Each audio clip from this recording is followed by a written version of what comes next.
1, 2, 3, 4. 1, 2, 3, 4. 1, 2, 3, 4.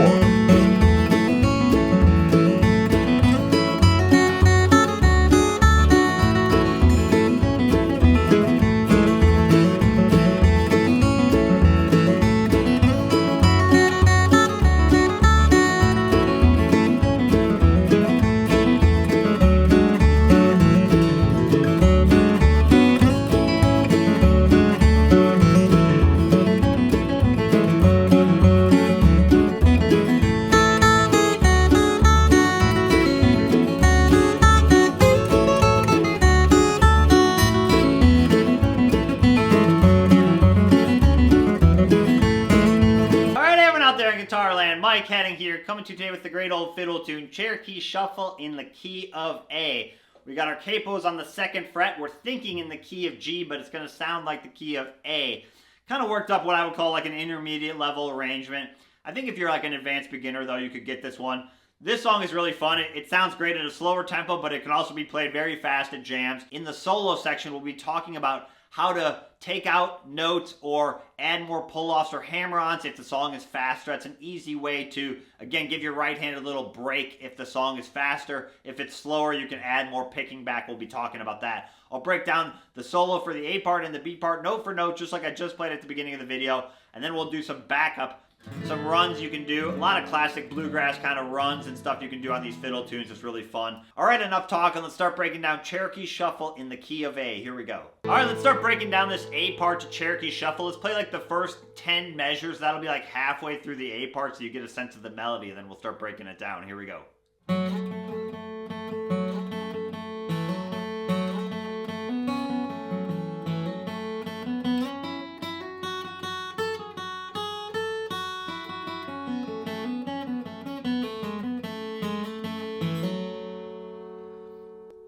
Again, real slow.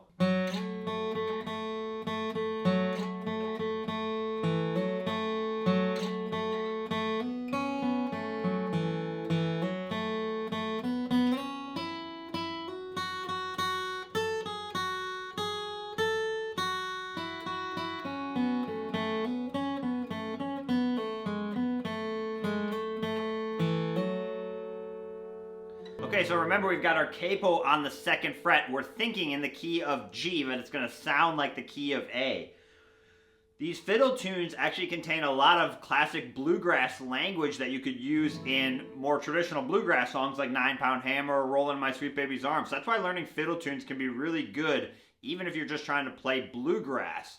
You'll get a lot of good little melodies and picking ideas you can apply to a lot of different songs. Let's just start with the pickup, and we're going to set the tempo, commonly called taters or potatoes, basically mimicking a fiddle shuffle here. And we're going to slide from 2 to 5 on the 4th string, and then play down, up, down on the 3rd string, and then another down, up. Basically, again, think of like a fiddle. Down, down, down, down, down, down. That's what we're doing, essentially, with this picking. We're going. And then we're going to play open 2 on the 4th string with a hammer on, which is basically our pickup to the solo. So if you're not starting the song from scratch, you're just going to want to start with that pickup right there at the end of measure 2 into measure 3. If we're starting the song from square 1, though, we can play this full part. So then we hammer on and then hit the 3rd string open and then slide right up to 2 to 5 and then back to the open 3rd string. So you're probably familiar with this, but again, let's break down why we're doing that, right? Instead of just going like hitting the open 3rd string 3 times, which might be the melody, or like with a little up and down picking, what we're doing, a very common bluegrass technique, is adding that slide. So instead of just playing the open 3rd string 3 times, we play one of them as a slide. So we're going.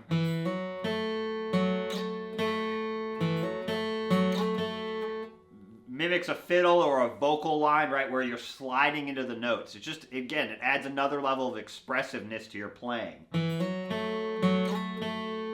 then another open 2 hammer-on, this time on the 3rd string. Remember, hammer-ons are done with a single downstroke. Same with slides, right? You can always practice the hammer-ons as well with pick notes, just take the hammer-on out. So you'd be. good to practice it both ways. But if you play the hammer-on, don't play the upstroke with your pick. Starting from the end of measure 2, here we go. And then a little response phrase. So you hammer on onto the 3rd string, 2nd fret, and then you play a little run, open 2nd string, back to that 2nd fret where your finger's already down, open, down to the 2nd fret of the 4th string, and then open. Again, like a classic little bluegrass phrase you could play in a lot of songs. Good picking practice there. The other way you could practice that is this way. So use the 4th fret on the 3rd string. That's another way I might do that. If you're going to do it that way, you probably want to play that hammer on with your 1st finger. Either way, you can try both ways.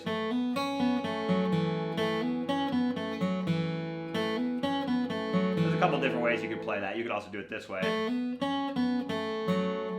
that. But try it both ways. Again, it's the same phrase. You're just playing with an open string or not. And then open 2, hammer on again. And then a little run up to an E minor. We're going to go.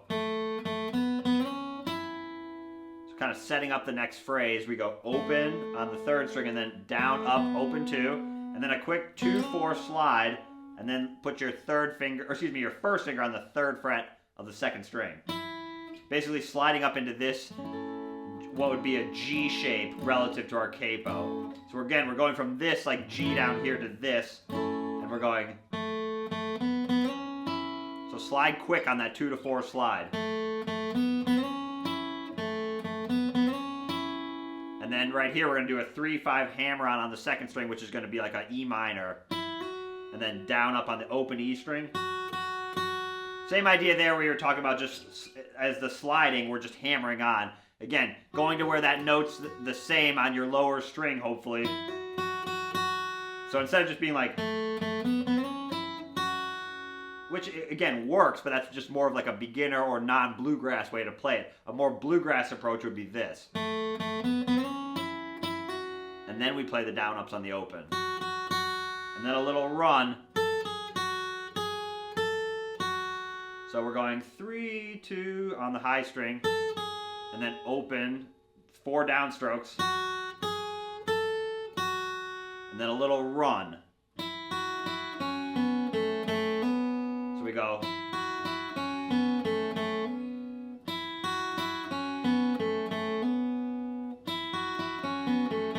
And then another little response lick. Slide, and then we start it back with another hammer on, which starts the next melody, which starts the A part again. So again, we walk up from the C in measure 7,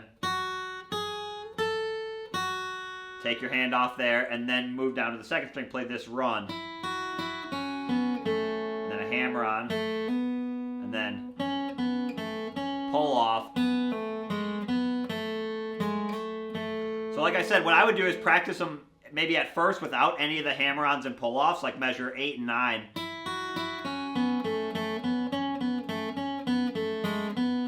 Into measure 10. Practice it with all picking. Because once you get it down, then you can add the hammer-ons at different spots. You don't even have to do it exactly where I did it, where you could.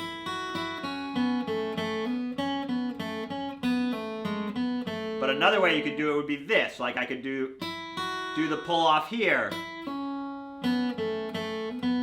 right? Or I could do it here.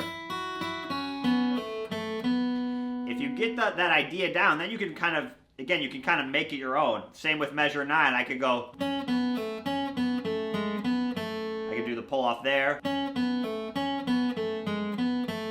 or I could do. So those are just like your own little ornaments that where your own personality can start to come out. You can play with all pick notes. You could play it heavy with hammer-ons and pull-offs. Again, you could do it as written. That's where you just take out the right hand picked upstroke and you can add those hammer-ons and pull-offs.